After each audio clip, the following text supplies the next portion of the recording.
সবাইকে স্বাগত জানাচ্ছি আজকের আলোচনায়।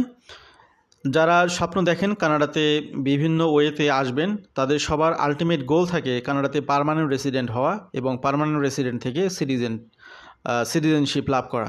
তো এই যে পিআর হোল্ডার হওয়ার যে টার্গেট, কেউ স্টাডি প্রোগ্রামে কানাডায় এসে স্টুডেন্ট থেকে পিআর হোল্ডার হতে চান, কি ওয়ার্কার হিসেবে কানাডাতে এসে ওয়ার্কার হওয়ার পরে যে এক্সপিরিয়েন্স সেটার আলোকে পরবর্তী সময় পিআর হোল্ডার হতে চান। আবার যারা কানাডাতে কখনো আসেননি, যাদের স্কিল্ড ওয়ার্কার এক্সপিরিয়েন্স রয়েছে, নিজ নিজ কান্ট্রিতে আপনি বসে এক্সপিরিয়েন্স গ্যাদার করতেছেন, সেই এক্সপিরিয়েন্সটার আলোকে স্কিল ওয়ার্কার হিসেবে আবেদন করে পিআর হোল্ডার হিসেবে বা পার্মানেন্ট রেসিডেন্ট হোল্ডার হিসেবে কানাডায় আসতে চান। এই সবগুলো প্রোগ্রাম থেকে কীভাবে পিআর হোল্ডার হিসেবে কনভার্ট হওয়া যায়, তার জন্য মৌলিক যে রিকোয়ারমেন্ট দরকার সেগুলো নিয়ে মূলত আমরা আজকের এই ভিডিওতে কথা বলবো। এজন্যে আজকের ভিডিওটি একটি দীর্ঘ হতে পারে, তবে সে বিষয়গুলো আপনাদের জেনে থাকাটা জানা দরকার।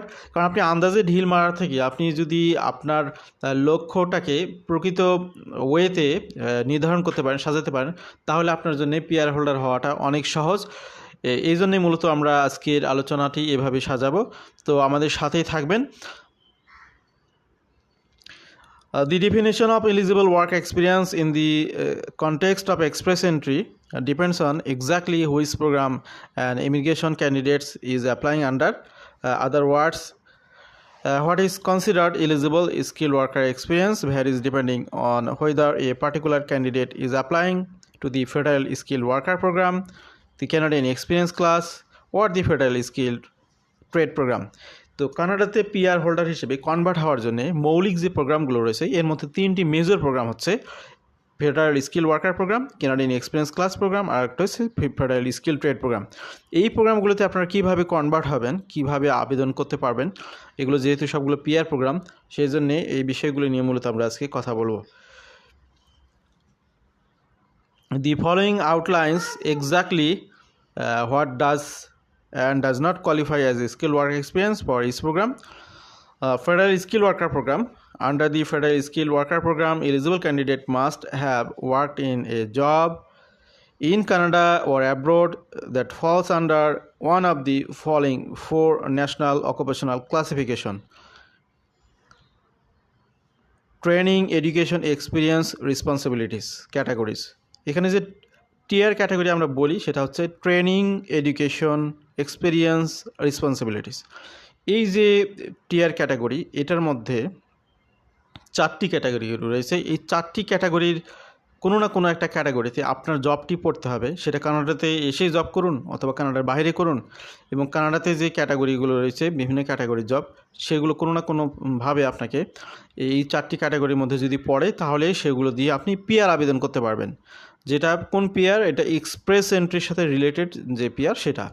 অন্য এর বাইরে কিন্তু অন্য পিআর আছে, ছোটোখাটো পিআর প্রোগ্রাম রয়েছে, কিন্তু মেজর যে পিআরের যে সোর্সটা এক্সপ্রেস এন্ট্রি এবং পিএনপি, সেগুলোতে আবেদন করতে হলে আপনাকে এই চারটি এনওসির মধ্যে থাকতে হবে। তো এখানে টিয়ার 0, টিয়ার 1, টিয়ার 2, টিয়ার 3 এই চারটি category. For work in any of the above tier categories to be demand eligible, the candidate must prove that they perform the duties set out in lead statement of the occupational description in the NOC. This include all the essential duties and most of the main duties listed. The work completed in a job under any of these tier categories must also. তো এরপরে বিষয়গুলো আসতেছে next স্লাইডে। এখানে যেটা আপনার সারমর্ম, সেটা হচ্ছে আপনার যে জব এক্সপিরিয়েন্স, সেই জব এক্সপিরিয়েন্সটি টিয়ারের কোন ক্যাটাগরিতে পড়তেছে সেটাকে আপনি যদি আইডেন্টিফাই করতে চান, তাহলে আপনার যে কাজ সেটা হচ্ছে এনওসি ওয়েবসাইট কানাডা দিয়ে আপনি গুগল করবেন। গুগল করার পরেই আপনি এনওসি ওয়েবসাইটের একটি লিঙ্ক পেয়ে যাবেন। সেই লিঙ্কে এন্ট্রি করার পরে আপনি সেখানে আপনার যদি এনওসি কোড জানা থাকে আগে থেকে, সেই কোড দিয়ে সেখানে সার্চ করতে পারবেন। অথবা আপনি যদি মনে করেন আপনি সেই কোডটা জানেন না, আপনি ধরেন যে অ্যাকাউন্টস ম্যানেজার হিসেবে জব করেন, জাস্ট ওখানে এনওসি কোডের অপশন থাকে, একটি হচ্ছে এনওসি কোড অথবা জব টাইটেল। তো জব টাইটেলটাকে ক্লিক করে আপনাকে দিয়ে লিখতে হবে অ্যাকাউন্টস ম্যানেজার। দিয়ে আপনি যখন সার্চ দিবেন, তখন কানাডাতে অ্যাকাউন্টস ম্যানেজারের রেসপন্সিবিলিটি কি আছে সেগুলো ডিটেলস আপনি পাবেন। সেই রেসপন্সিবিলিটিগুলোর সাথে মিলিয়ে আপনার জব এক্সপিরিয়েন্স লেটারটি সাজাতে হবে এটা জাস্ট এক্সাম্পল হিসেবে বললাম। আপনি যারা যে প্রফেশনে আছেন সেই প্রফেশন দিয়ে সার্চ করে এনওসি কোডটি বের করে সেই এনওসি কোডের সাথে রিলেটেড যে লিড আপনার এখানে বলা হয়েছে যেটা perform the duties set out in the lead statement, ওখানে যে ডিউটিসগুলো থাকবে সেগুলোর সাথে মিলিয়ে আপনার এক্সপিরিয়েন্স সার্টিফিকেটটা কিন্তু নিতে হবে আপনার, সেটা আপনি কানাডাতে থাকুন অথবা কানাডার বাইরে থাকুন। তো এইভাবে আপনার এক্সপিরিয়েন্সটা আপনি শো করতে পারবেন। Have the same NOC as the job a candidate would like to use for the express entry immigration application. এখানে এই বিষয়টি একটু ব্যাখ্যা করে, সেটা হচ্ছে আপনি ধরুন অ্যাকাউন্টস ম্যানেজার হিসেবে জব করতেছেন, পরবর্তীতে আপনার এনওসি কোডের মধ্যে পছন্দ হলো এইচআর ম্যানেজার।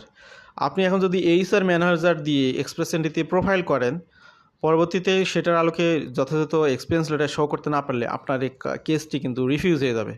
সেই জন্যে আপনার যেটা দক্ষতা অভিজ্ঞতা রয়েছে সেটাকে ফোকাস করেই আপনার এনওসি কোডটা খুঁজে বের করতে হবে আপনার প্রফেশন দিয়ে, এবং সেটার যে রেসপন্সিবিলিটি সেটার আলোকে আপনার এক্সপিরিয়েন্স সার্টিফিকেটগুলো গ্যাদার করতে হবে। Have been paid work where the candidate receive wages and commission, অর্থাৎ আপনি যে কাজটি করেছেন সেটার অবশ্যই পেইড ওয়ার্ক হতে হবে, ভলান্টারি ওয়ার্ক হলে হবে না। Have been obtain as one year continuous work, তো কমপক্ষে এখানে জানেন যে 10 বছরের মধ্যে কমপক্ষে 1 বছরের অভিজ্ঞতা থাকলেও হয় এই আপনার, কিন্তু অ্যাকচুয়ালি শুধু 1 বছরের অভিজ্ঞতা দিয়ে খুব বেশি কাজ হয় না, মিনিমাম 2 থেকে 3 বছর, মিনিমাম 3 বছরের অভিজ্ঞতা থাকলে সেটা খুব ভালো কাজে দেয়। তো এই জন্যে আপনাকে 10 বছরের মধ্যে যদি 3 বছরের অভিজ্ঞতা থাকে সেটা আপনাদের কাজে দিবে, তবে 1 বছরের অভিজ্ঞতা থাকলে আপনি প্রোফাইল করতে পারবেন, সেটা না থাকলে আপনি প্রোফাইল করতে পারবেন না। Have not been voluntary based or unpaid internship, অর্থাৎ আপনি যদি আনপেইড ইন্টার্নশিপ কিংবা ভলান্টারি কোনো ওয়ার্ক করে থাকেন সেটা কিন্তু এখানে আসবে না। There are 3 different ways a candidate can satisfy this condition. তো এখানে কেউ যদি পার্ট টাইম জব করে থাকে, অনেকেই জিজ্ঞেস করে থাকেন যে ভাই পার্ট টাইম জব কি আসবে? পার্ট টাইম জব আপনি করতে পারেন, কিন্তু পার্ট টাইম যে কোনো জব হলে হবে না। এখানে যে আপনার টিয়ার 1, 2, 3, 4 এই 4টি ক্যাটাগরির মধ্যে আপনার যদি পার্ট টাইম জব হয় তাহলে এটা কাউন্ট হবে। কিভাবে কাউন্ট হবে আসতেছি আমরা নেক্সট স্লাইডে। Equal amount of any number of part-time jobs. As an example, working 15 hours per week at 2 different jobs for 1 year, or 15 hours per week at 1 part-time jobs for 24 months. তো এখন বিষয় হলো এখানে full time job বলতে Canada সপ্তাহে 30 ঘন্টার কাজটাকে তার ফুল টাইম জব হিসেবে কাউন্ট করে। এখন আপনি যদি সপ্তাহে 15 ঘন্টা কাজ করেন কিংবা 20 ঘন্টা কাজ করেন তাহলে তো সেটা ফুল টাইম হচ্ছে না। সেই ক্ষেত্রে যেটা হবে সেটা হচ্ছে যে 2 বছরের মধ্যে আপনার 1560 ঘন্টা আপনি যখন ফিল আপ করবেন তখনই আপনি এলিজিবল হবেন। আর যদি আপনি ফুল টাইম জব করেন তাহলে তো 1 বছরের মধ্যেই আপনার 1560 ঘন্টা হয়ে যাবে 30 ঘন্টা করে হলে। এই জন্য পার্ট টাইম জব হোল্ডার যারা আছেন এই টিয়ার ক্যাটাগরির মধ্যে তাদের টেনশনের কিছু নেই, তাদের সময় বেশি লাগবে এক্সপিরিয়েন্স এটা গ্যাদার করতে, কিন্তু পার্ট টাইম জবটা এখানে কাউন্ট হবে। Full time at more than 1 job, এই বিষয়টা ক্লিয়ার হলো। Hours work above 30 per week, এটাও ক্লিয়ার করা হয়েছে। স্পেশাল স্টুডেন্ট প্রভিশন, স্টুডেন্টদের যে একটা বিষয় থাকে, একটা টেনশন থাকে, স্টুডেন্ট ভাই বোনরা তো অনেকেই কানাডাতে খুব সহজে আসতে পারেন, যেহেতু ইজি ওয়েতে কানাডাতে স্টুডেন্ট ভিসা আসা যায়, খুব দ্রুততম সময় যদি ভিসা পান তাহলে এটা আসা যায়, এটা সম্ভব। তো সেক্ষেত্রে এই candidate also meet the following 3 conditions: work experience gained during their studies may count toward meeting the FSWP minimum eligibility requirement. Individual must have been paid wage or commission. Individual work must have been continuous with no gaps in the employment. The individual must meet all other eligibility requirement.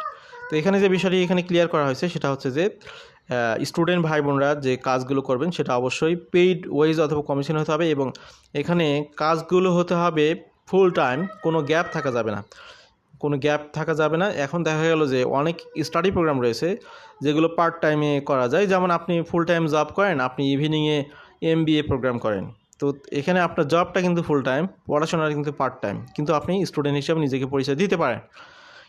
তো full time যারা একদমই সপ্তাহে 6 দিন class এরকম ফাঁকে ফাঁকে কাজ করেন সেটা কিন্তু এখানে কাউন্ট হবে না, এই বিষয়টি আপনাদেরকে বলে রাখি। এখানে কাজটা দেখাতে হবে আপনার ফুল টাইম এবং আপনি পেইড কাজ করতে হবে। The individual must meet other eligibility requirement of FSWP, অর্থাৎ এখানে অন্যান্য যে বিষয়গুলো থাকে সেগুলো আপনার ফুলফিল থাকতে হবে, তাহলে এখানে কোয়ালিফাই করবে। কানাডিয়ান এক্সপিরিয়েন্স ক্লাস এবার একটু গুরুত্বপূর্ণ সোর্স, যেটা কানাডাতে বিশেষ করে যারা সেই এনওসি কোডের যে 4টি আপনার টিয়ার ক্যাটাগরি, এই টিয়ার ক্যাটাগরির কোনো একটা জব যদি কেউ কানাডাতে বসে 1 বছর মিনিমাম 1 বছর ফুল টাইম ধরে করে, তাহলে তিনি কানাডিয়ান এক্সপিরিয়েন্স ক্লাসে আবেদনের জন্য যোগ্য হবেন। এটাই এখানকার মূল মেসেজ, এই জন্য স্লাইডটি পড়লাম না, আপনারা চাইলে এটা পড়ে দেখতে পারেন। তো এখানে কানাডিয়ান এক্সপিরিয়েন্স ক্লাসে যেটা সুবিধা সেটা হচ্ছে যে কানাডাতে পড়াশোনা করার কারণে কিছু বোনাস পয়েন্ট পাওয়া যাবে। কানাডিয়ান এক্সপিরিয়েন্স ক্লাসে আইএলটিএসের পিআর হোল্ডার হওয়ার জন্য আইএলটিএসের রিকোয়ারমেন্ট কম থাকে। এরপরে আপনার এখানে এমপ্লয়ারদের সাথে যোগাযোগ করে তারা জব অফার নিতে পারে। তো এই জন্যেই কানাডাতে এই কানাডিয়ান এক্সপিরিয়েন্স ক্লাস যে ক্যাটাগরি, সেখানে কোয়ালিফাই করতে হলে যেটা করতে হয় সেটা হলো যে এখানে কয়েকটা কন্ডিশন দেওয়া আছে। Skill work experience for CC eligibility must have been obtained in Canada only. To qualify as the eligible work experience under the CEC, performed work must also have been completed in the 3 years prior to submission of the candidate's application. আপনি কানাডাতে job যদি করে থাকেন, part time হোক full time হোক, মোট কথা আপনি যদি কানাডাতে কোনো ওয়ার্ক করে থাকেন এই টিআর ক্যাটাগরি 4টির মধ্যে, সেটার উপর বেস করে আপনি পিআর হোল্ডার হিসেবে আবেদন করতে পারবেন। কিন্তু আপনি জব করার 3 বছর পরে আবেদন করলে হবে না, 3 বছরের মধ্যেই করতে হবে। Gained by working in Canada while authorised to do so under a temporary resident status. আপনি যখন এই যে 1 বছরের অভিজ্ঞতাটা নিয়েছেন, সেটা আপনি লিগালি বসবাস করা অবস্থায় কিন্তু সেটা নিতে হবে। ইললিগালি কেউ যদি এই কাজগুলো করে থাকে তাহলে সেটা কানাডিয়ান এক্সপিরিয়েন্স ক্লাস হিসেবে কাউন্ট হবে না। Perform to an extent that satisfied all duties set out in the lead statement of the occupational description in the NOC.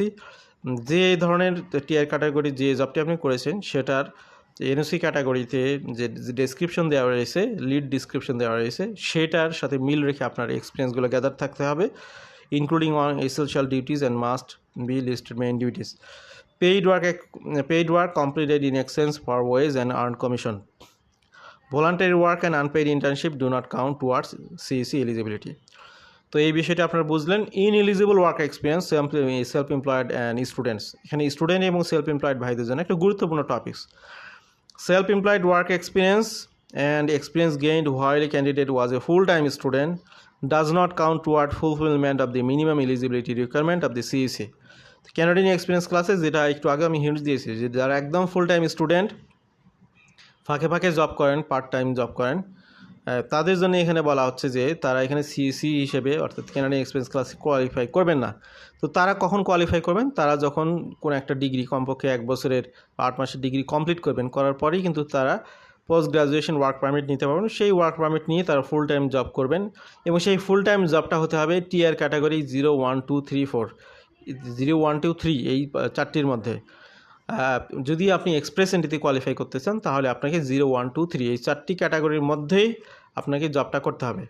আপনি পোস্ট গ্রাজুয়েশন ওয়ার্ক পারমিট নিয়ে যদি কোনো ওয়ার্ড জব করে সময় কাটান, তাহলে সেটা দিয়ে আপনি এক্সপ্রেস এন্ট্রিতে কখনোই কোয়ালিফাই করতে পারবেন না। আপনি হয়তো বা অন্য কোনো প্রোগ্রামে আবেদন করতে পারবেন, যেগুলো সি এবং ডি ক্যাটাগরির জব বলা হতো আগে, সেটা হচ্ছে TR 4 and 5, Atlantic immigration programme, rural and northern immigration programme, এই প্রোগ্রামগুলোতে আপনি হয়তো সেক্ষেত্রে কোয়ালিফাই করতে পারবেন। স্পেশাল প্রভিশন ফর ফিজিশিয়ানস, এখানে যারা ফিজিশিয়ানস বা ডক্টর তাদের জন্য একটা স্পেশাল প্রভিশন রয়েছে, সেটা হচ্ছে যে তারা যদি providing publicly funded medical service in Canada, publicly funded medical service যদি তারা দিয়ে থাকে কানাডাতে, তাহলে তারা সিইসি বা কানাডিয়ান এক্সপিরিয়েন্স ক্লাসের অন্যান্য যে সমস্ত টার্মস অ্যান্ড কন্ডিশন রয়েছে সেগুলোর মধ্যে তারা পড়বেন না। তো এক্সপ্রেস এন্ট্রিতে কোয়ালিফাই করতে চাইলে কেউ যদি সিইসি ক্যাটাগরিতে আবেদন করতে চান, যে সমস্ত ডক্টর ভাই বোনরা রয়েছেন তাদের, সেক্ষেত্রে work experience in Canada to have their work experience counted as Canadian experience class when creating express entry profile. এখানে একটা মেজর বিষয়, সেটা হলো যে ডাক্তার ভাই বোনেরা তো নিজেরা অনেক সময় সেলফ প্র্যাকটিস করেন। এই সেলফ প্র্যাকটিসের এগেনস্টে আপনি যদি সেলফ এমপ্লয়েড ওয়ার্ক দিয়ে কানাডিয়ান এক্সপিরিয়েন্স ক্লাসে প্রোফাইল করেন, তাহলে কিন্তু আপনার সেটা কাউন্ট হবে না, সেটার জন্য আপনি ডিসকোয়ালিফাইড হয়ে যাবেন। এর জন্যে আপনাকে কখনোই সেলফ এমপ্লয়েড ওয়ার্ক এইটাকে কখনোই আপনি টিক দিবেন না, তাহলে আপনার প্রবলেমে পড়তে হবে। এই বিষয়টি মাথায় রাখতে হবে। সর্বশেষ যে টপিক সেটা হচ্ছে ফেডারেল স্কিল ট্রেড প্রোগ্রাম। সম্প্রতি সময়ে আমরা ফেডারেল স্কিল ট্রেড নিয়ে অনেকগুলো কথা বলেছি। আমরা 100 অ্যাক্টিভ লাইসেন্সিং প্রফেশনের কথা বলেছি। সেই প্রফেশনগুলোতে কেউ যদি এসে লাইসেন্স নেয় তাহলে তারা এক্সট্রা বোনাস পয়েন্ট পাবেন 50, এবং এই রিলেটেড জব তাদের পাওয়া খুব সহায়ক হবে। তো এরপরে তারা কীভাবে পিআর হোল্ডার হবেন সেই বিষয়টি মূলত এখান থেকে আপনারা বুঝতে পারবেন। Under the federal skill trade program, candidate must have work experience that satisfied the following conditions to be eligible: 2 years of full time, 2 বছরের ফুল টাইম এক্সপিরিয়েন্স থাকতে হবে এখানে, or equivalent part time along the same criteria as noted of the FSWP above. Work experience in an skill trade within the 5 years prior to submission of the application. তো federal trade ক্লাসের ক্ষেত্রে এই জায়গায় একটু শিথিলতা রয়েছে, সেটা হলো যে আপনার এক্সপিরিয়েন্সটা হতে হবে শিথিলতা এক্সপ্রেস এন্ট্রি জেনারেল ক্যাটাগরিতে তো 10 বছরের মধ্যে 1 বছর থাকতে হয়, কেনাডিয়ান এক্সপিরিয়েন্স ক্লাসে থাকতে হয় 3 বছরের মধ্যে মিনিমাম 1 বছর, আর ফেডারেল স্কিল ট্রেড প্রোগ্রামের মধ্যে রয়েছে 5 বছরের মধ্যে 1 বছরের এক্সপিরিয়েন্স আপনার থাকতে হবে, 2 বছরের এক্সপিরিয়েন্স থাকতে হবে, 5 বছরের মধ্যে 2 বছরের এক্সপিরিয়েন্স থাকতে হবে। এই 3টা প্রোগ্রামের জন্য 3 ধরনের কন্ডিশন, সেটা আপনারা আশা করছি বুঝতে পেরেছেন। তো এই বিষয়গুলো আপনাদেরকে অবশ্যই খেয়াল করতে হবে। Eligible work must clearly show that the candidate performed all duties set out in the lead statement of the occupational description in the NOC, including all essential duties. এক্ষেত্রে এনওসির যে ডিউটিসগুলো থাকে সেগুলো মিলিয়ে কিন্তু তাকে জব এক্সপিরিয়েন্সগুলো আপনার গ্যাদার করতে হবে। Perform work must have been paid, এটা কমন বিষয় যে এখানে ভলান্টারি কোনো ওয়ার্ক বা আনপেইড ইন্টার্নশিপ এখানে কাউন্ট করা হবে না। In order for any work experience to be eligible under the federal skill trade program, the immigration candidate must have been qualified to independently practice the trade occupation during this time. Otherwise, the individual FSWP application will be refused. এখানে খুব একটা concerning বিষয় রয়েছে, সেটা হচ্ছে যে to be eligible under FSWP, the immigration candidate must have been qualified to independently practice the trade occupation during this time. অর্থাৎ আপনি এই ট্রেডের যে প্রফেশনগুলো রয়েছে সেগুলো আপনি স্বাধীনভাবে প্র্যাকটিস করার ক্ষমতা আপনাকে থাকতে হবে। তো এই প্র্যাকটিস করার ক্ষমতা অর্জন করতে হলে আপনাকে কী করতে হবে, ওই যে বলেছিলাম সার্টিফিকেশন প্রোগ্রাম, 100 অ্যাক্টিভ প্রফেশনের সার্টিফিকেশন প্রোগ্রাম, এই সার্টিফিকেটটা যদি আপনি নেন তাহলে আপনি ইন্ডিপেন্ডেন্টলি এই প্রফেশনগুলোতে প্র্যাকটিস করতে পারবেন। তো এই বিষয়গুলো আপনাদেরকে খেয়াল করতে হবে। যারা ট্রেড প্রফেশনে রয়েছেন তাদের মেইন কাজ হবে কানাডাতে এসে সার্টিফিকেট নেওয়া, এরপরে জব এক্সপিরিয়েন্স গ্যাদার করা, এরপরে ইমিগ্রেশন প্রোগ্রামে আবেদন করা, এভাবে করা যায়। তো এখানে 8টি মেজর গ্রুপের মধ্যে কিন্তু এই আপনার জব এক্সপিরিয়েন্সগুলো গ্যাদার করতে হবে। এখানে বিস্তারিত আমরা বলবো না, জাস্ট মেজর গ্রুপগুলো এখানে আইডেন্টিফাই করে দেখাবো আমরা সময় স্বল্পতার কারণে। Additionally, eligible work experience for the FSWP must have been performed in one of the following 8 NOC groups. Major group 72, এখানে মেজর গ্রুপ 72 এটা দিয়ে আপনি গুগল করলে এটার বিস্তারিত আপনি পাবেন। Major group 72 Canadian trade class, এইভাবে গুগল করলে আপনি বিস্তারিত পাবেন। Technical trade and transport officers and controllers, এটার আপনার হেডিং, এর মধ্যে অনেকগুলো সাব ক্যাটাগরি রয়েছে। তারপর রয়েছে major group 73 general trades, major group 82 supervisor in natural resource agriculture and related production, major group 83 occupations in natural resource and related production, major group 92 processing manufacturing and utilities supervisor and utilities operators and controllers, major group 93 central control and process operators and aircraft assemblers and inspectors. এরপরে রয়েছে minor group 6320 cooks butcher and bakers, unit group 62200 chefs. তো এখানে major groups যেগুলো বলা হলো, এই গ্রুপসগুলো actually একটি গ্রুপের মধ্যে অনেকগুলো প্রফেশন রয়েছে। ধরুন জেনারেল ট্রেড, এই জেনারেল ট্রেডের মধ্যে প্লাম্বার, ওয়েল্ডার, মেসোনার, তারপরে আপনার টাইলস সেটলার, এই ধরনের অনেকগুলো অকুপেশন রয়েছে। তো এইগুলোকে সবগুলো এই যে 101টি যে প্রফেশনের কথা বলেছি, অকুপেশনসের কথা বলেছি, এগুলো কিন্তু সবগুলো কিন্তু এই 8টি গ্রুপের মধ্যে অন্তর্ভুক্ত। আপনারটা কীভাবে আপনি আইডেন্টিফাই করবেন মেজর গ্রুপ দিয়ে, সার্চ দিয়ে, সেগুলো বিস্তারিত আপনি যদি জানতে চান তাহলে আপনি সেখানে গুগলে পেয়ে যাবেন। আপনি এই ট্রেডের 101টি প্রফেশনের মধ্যে যদি কোনোটাতে আপনার এক্সপিরিয়েন্স থাকে, আপনি এই 8টি গ্রুপের যে কোনো একটির মধ্যেই পড়ে যাবেন এবং সেটার রেফারেন্সে আপনি এখানে আবেদন করে পিআর হোল্ডার হতে পারবেন। স্থায়ীভাবে কানাডাতে বসবাস করতে পারবেন। ভালো থাকবেন সবাই। আমাদের সাথে এই দীর্ঘ আলোচনাতে যারা শুনলেন তাদেরকে সবাইকে ধন্যবাদ জানাচ্ছি আমাদের সাথে থাকার জন্য। আশা করছি বুঝতে পেরেছেন যে এখানে আপনারা এক্সপ্রেস এন্ট্রির যে 3টি মেজর ক্যাটাগরি, সেটা আপনি কানাডার বাইরে থেকে আবেদন করুন অথবা কানাডাতে এসে আবেদন করুন, এই বিষয়গুলো আপনাদের জন্য সহায়ক। ভালো থাকবেন সবাই। আল্লাহ হাফিজ, আসসালামু আলাইকুম।